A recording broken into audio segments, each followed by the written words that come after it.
We're going, we're going, we're going, we're going, we're going through the country to show you how it's done. We'll spend the day together and we're sure to have some fun. To the country, half for the day. We'll give you information and a laugh along the way.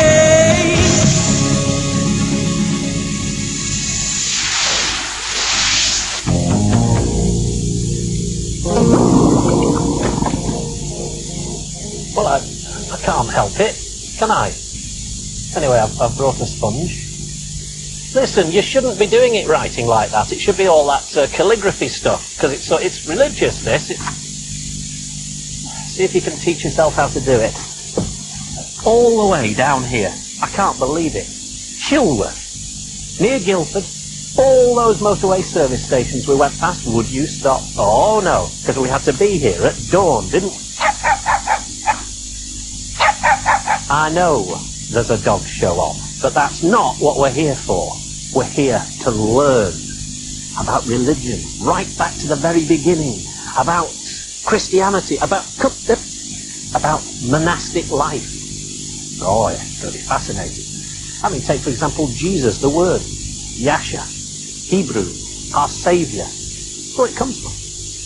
We're going to learn lots of stuff like that today. Yeah, there are one or two things like the dog shows and what have you, but learning. Where are we going first? Well, we're going to the chapel.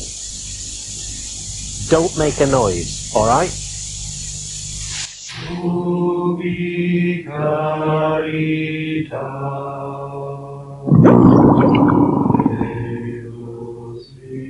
This is an international order. They have friars from all over the world. You show them where and have a look round.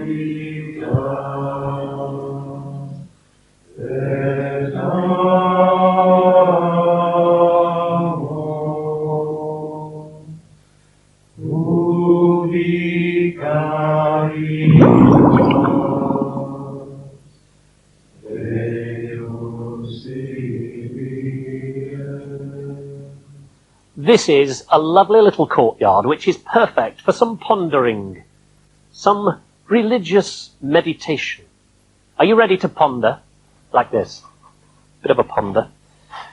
Now then, religious groups. They were here before Christ, you know. There were pagan groups. On the Red Sea, there were pagan hermits who were called therapeutai, because around about that time, if you were going to be religious, you did it on your own. All right? You didn't do it in groups. I know, it's a bit like walking through cornflakes, but we shall persevere. Talking of cornflakes, I don't suppose there's... All right, okay. Then along came Christ, and along came the Roman Empire. Now, some Christians, to avoid the Roman Empire, went to northern Egypt, and they, again, were singular in their worship. In fact, so singular, they sat on top of columns to worship Christ. Yeah.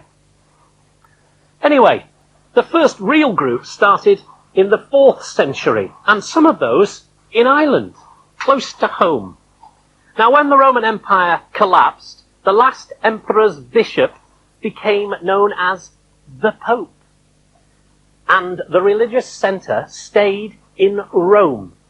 And in fact, that's the reason why the church uses Latin to this very day. I know it's a homemade fountain by Brother Joe. Didn't he do a nice job? Anyway, the Byzantine period followed, and that kept a lot of the Roman traditions alive as well. And then St. Benedict set up on top of a hill a little monastic gathering called Monte Cassino. Do you know what that means? It's nothing to do with laying bets. Cassino actually means gathering of people. Gathering of people on a hill. 540, he wrote down the laws, sent out the word, and monasteries set up all over Western Europe. There you go. You've got some chutney. For me, Two's Country Kitchen special chutney. Brilliant. We made that, did we? Fab. What are we going to do with this then? We're going to put it on the raffle, the tombola thing. Well, you've pushed the boat out with that, haven't you, eh? They'll be so pleased they'll make a fortune from that. What? You've got a whole batch of them. Alright, let's go and hand it over. You bore easily, you, don't you? That was only a tiny bit of history. We're going to have loads more, and there's loads more to do, like helping out with the bookstore. Come on. Oh, yes. You'll find out all about it. It's only a small little fete, you see, put on once a year by the brothers. And they... What? No, they're not brothers that give you a high five. And they're not members of unions or anything like that. Completely different brothers. They're friars. Hey, listen. Do you know the difference between a monk and a friar? Well, a monk stays in the monastery, and a friar travels around. Ships from the friar. Chipmunks. That's one of the oldest gags in the world. Come on, we've got to put this up. And I've just realised why you so readily pushed us towards helping with the book stand. I don't think you'll find any Catherine Cookson. I think that should be in the Friary, shouldn't it? Anyway, let's get on with the tables. Yeah, well, when you've finished, the dog show's over there. Listen, I've found something for you. 1001 Jokes for Kids. If you want, I'll read some to you later. In the meantime...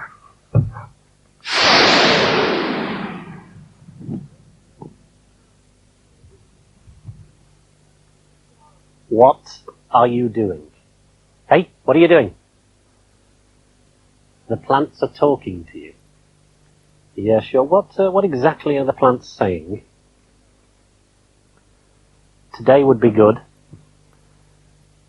That they want to be in your window box.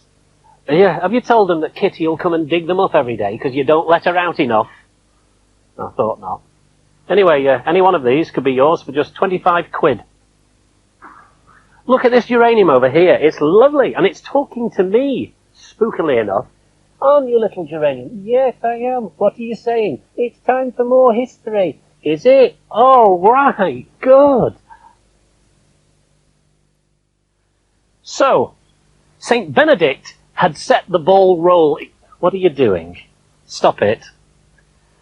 With his Benedictine monasteries all over Western Europe. Huge, great powerhouses of religious worship. The only place where you could learn to read and write. So therefore, very, very powerful places. And also used for spreading the word.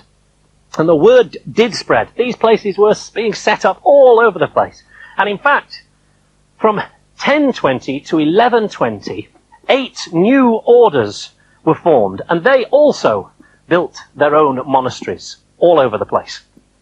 In 1208, Francis of Assisi set up a new order, the Franciscan order. This place is a Franciscan order in the Friary. Now, he became famous because he went to the Crusades, and unlike the other Crusaders who were galloping around everywhere, bashing people on the head and saying, "Do you follow Christ?" No. Smack! Do you follow Christ? Yes. He said, this is not on. We've got to stop all this violence. In fact, he went to the Sultan, Saladin, and he went into his camp, which was stupid. You'd normally be massacred, but because it was so stupid, everyone said, let him in. He must be a bit special. And he met Saladin, and in fact, he dined with him. And he said, all this violence is not on. We shouldn't be killing each other. And Saladin, as his parting gesture, said, if all Christians were like you, I'd hand over the holy sites. But they weren't. And he didn't. What? You want to go and see the dogs. You've gone to the dogs.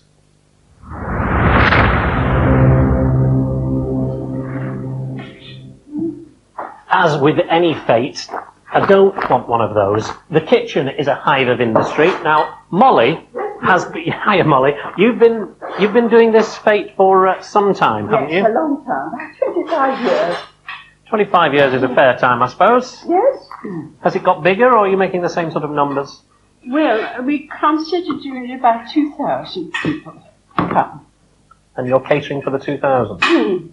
Listen, you don't want an assistant like him around the kitchen. Why Because not? I had a bad time with him once. Yes. And he tends to make a bit of a mess. I see. Watch this. No, you're going to do that first, right? So you might... Yeah. Might be quite hot. I told you, don't mess. You see, unlike our kitchen, people actually have to eat this. So be careful. Look, here's some that Molly did earlier. Aren't those beautiful? They go well, these, do they, the scones? Very well. With cream and jam in them, they go as quick as I can put them out.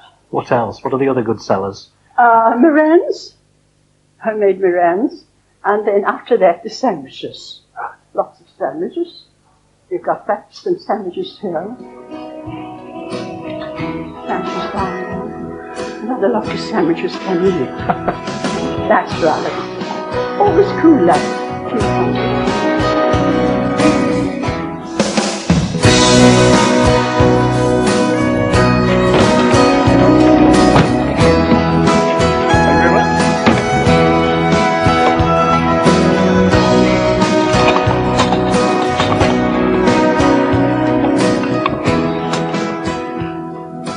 Right, more religious history. It's the middle 1300s. People are beginning to get a bit dissatisfied with the church. They think that behind those grand walls, less than grand goings-on are occurring.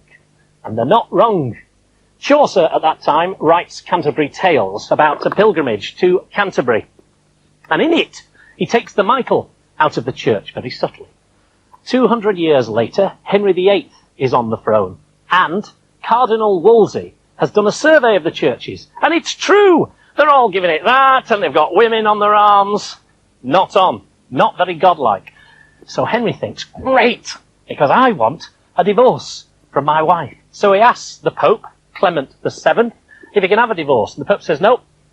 He says, well, I'm the Emperor. And the Pope has no jurisdiction over the Emperor. So he takes the Church of England away from Rome. Catherine Aragon, bye-bye now. Gets his divorce. Also dissolves all of the monasteries. Starts off with the little ones, then does the lot and makes a fortune because he takes all of the money off the new churches. £1 million. Can you imagine how much £1 million was then? Like winning the lottery 1,000 times. Do you know, you're probably not far wrong. And he takes the church land and he gives it to his mates. The biggest carve-up of England since 1066. Voila!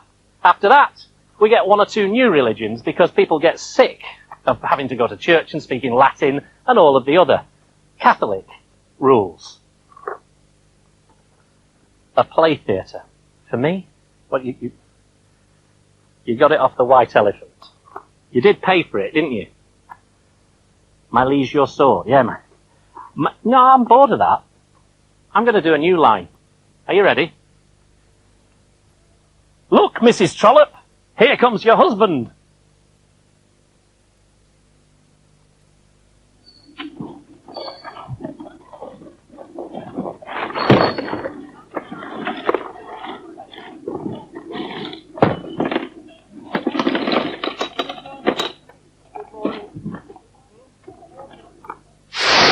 So you borrowed this from the tombola.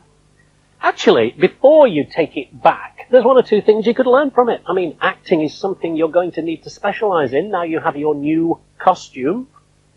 Super.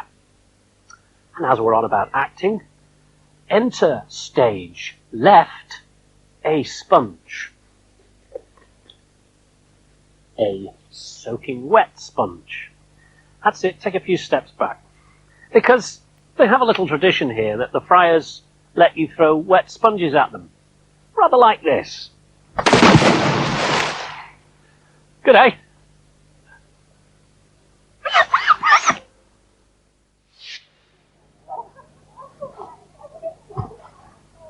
Right, well it's time for the opening.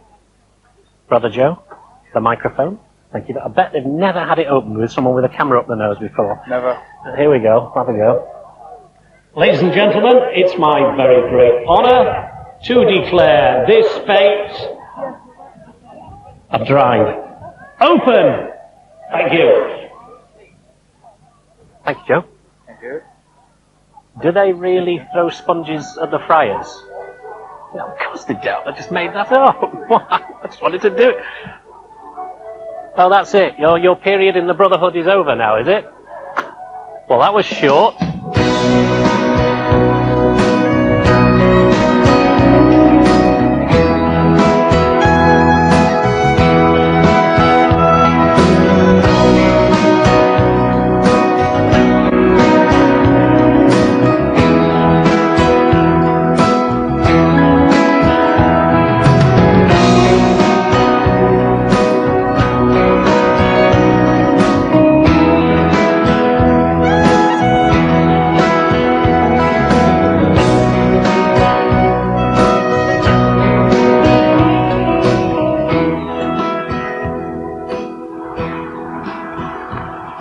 Look, Mrs. Trollope, it's your husband.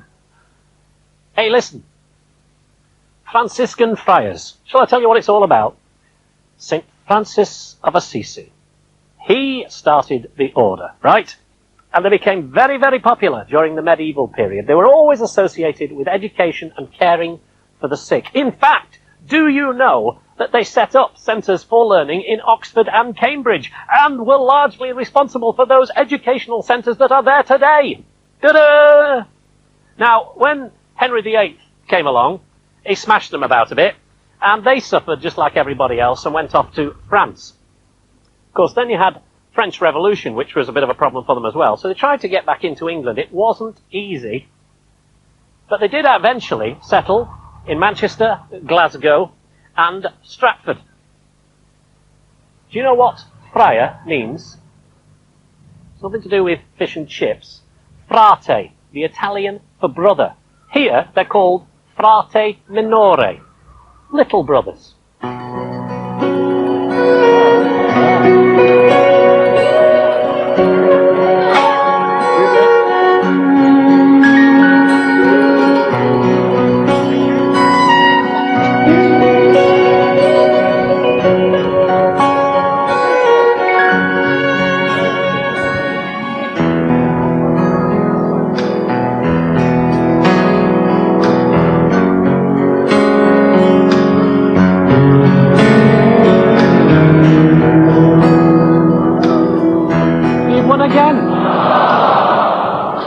That'll come in really handy, won't it?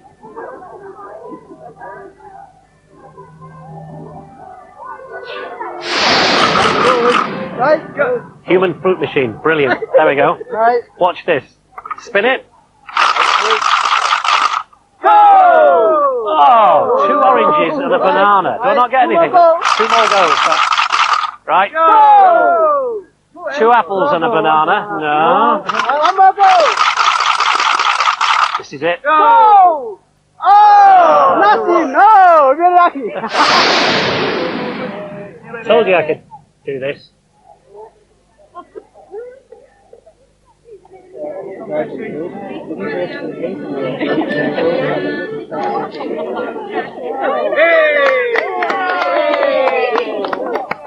Now let's do something else. Brother Joe has been looking after us during our little stay at the Friary, and I want to ask you some very obvious questions. I apologise for them, but why did you take up the order in the first place? Oh, for many reasons. One of the first ones is that I've always wanted to be involved with people in a very close way, and I saw friars in Glasgow working with the homeless, and that really attracted me, and I thought, yeah, I want to be involved with something that these men were doing. I also went to a place in Assisi, in northern Italy, where St. Francis came from, and that was like falling in love, because I was with in a very peaceful place where I felt as if I belonged, and I thought, yeah, I want to something of this. I came back to Scotland and found out more about the friars and what they did, not just in Britain, but throughout the world. And I found out more about the whole atmosphere of being a friar, and especially the message of St. Francis, from Assisi, of the whole aspect of just brotherhood, and that everything around us is our brother or our sister, brother, son, even sister Rain today, but she's been okay today. I'm trying to imagine you coming back to Scotland from Assisi and saying, I'm going to be a friar, and what your mates might have said down the pub. They thought I was mad, crazy. They thought, but when you see a habit, you think of something negative, closing yourself off from life, but it's the opposite. Since I've become a friar, I've been very involved with people. My training is as a nurse in drug and alcohol addiction and HIV, so I've been heavily involved for years with that and some counselling. At first they thought I was crazy because, you think here I'm going to be locked away for life. I've been in houses, not just here, but Gateshead in the North East, and the Gorbals in Glasgow, and Canterbury in Kent. Because as a friar, you do have to keep moving, don't you? Yep. Every 3 years we have what we call a provincial chapter, and the potential is you could be moved, so it's like musical chairs. So I've been moved 3 times every 3 years, and it's been good. He's got a question for you. What? I can't ask him. He wants to know, how much do you earn? Nothing. We do it for love. Haha! Nothing. Zilch. The big zero, pal. Oh, you've really changed your mind now, have you? Let me show you something. The 3 knots. What is it? Poverty, chastity. Poverty, chastity, and obedience. It's a way of life. Not your way of life.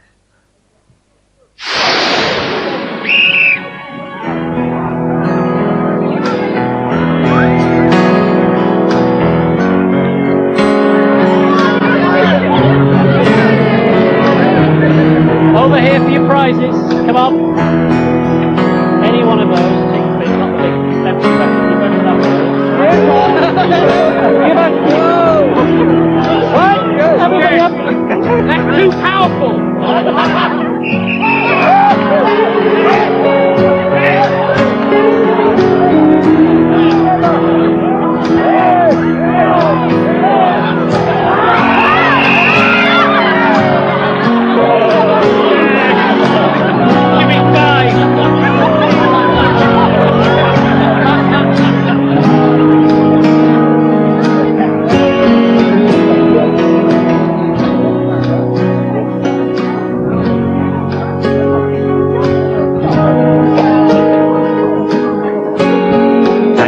What a great day. Brilliant. So many people. Look at them all spending money. All that money being raised for charity.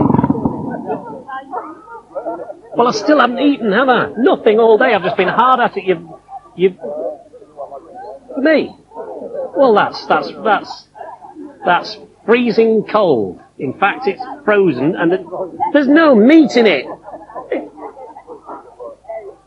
They were so busy that they've sold out. Brilliant. Well, once again, you've let me down. You're useless. I've been reading your writing, your scripture stuff you've been practicing. Very impressive. Well done. You know when they used to do the Bible, when they used to make it all pretty and decorated, it was a lifetime's work. The way you're going on, you won't finish the page.